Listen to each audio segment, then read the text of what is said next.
contigo, ter sempre alguém comigo, pertinho de mim. Compartilhar meus segredos, meus medos, meus sonhos, desejos, tintim por tintim. Nos momentos de solidão, ter alguém pra abraçar e me aquecer, fazer eterno fogo da paixão, ter coisas de amor pra cantar, pra dizer. E se amar você for crime, qual será a minha sentença? E se amar você for crime, qual será a minha pena? E por amar você ser crime, talvez eu viva pra sempre fora da lei. Mas eu vou viver fugindo, eu me rendo, eu me entrego. Fico presa em teu sorriso, presa em teu olhar sincero. Deus é meu juiz e essa causa está diante dele. Eu confesso, eu me escondi, e como eu pude te enganar?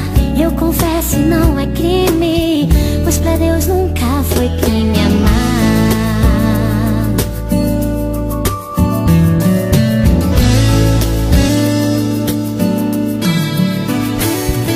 Seu coração é muito parecido, tudo a ver comigo, gosta de sonhar.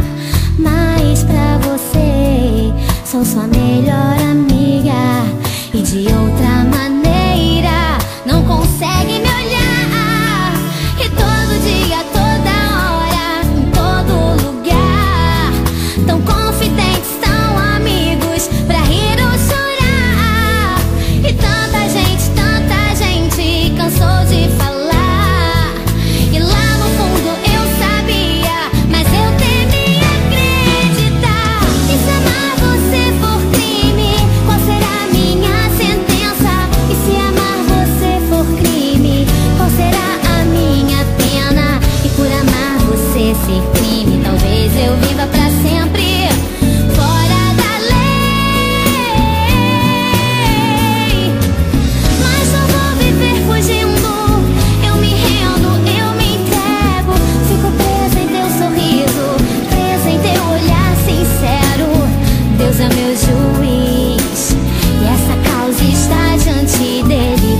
Eu confesso, eu me escondi, e como eu pude te enganar? Eu confesso, não é crime, pois pra Deus nunca foi crime amar.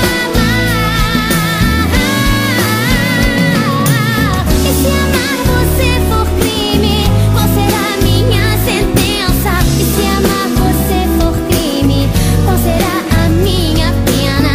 E por amar você ser crime, talvez eu viva pra sempre fora da lei, fora da lei. Mas não vou viver fugindo, eu me rendo, eu me entrego. Fico presa em teu sorriso, presa em teu olhar sincero. Deus é meu juiz e essa causa está diante dele. Eu confesso, eu me escondi, e como eu pude te enganar? Eu confesso e não é crime, pois pra Deus nunca foi crime.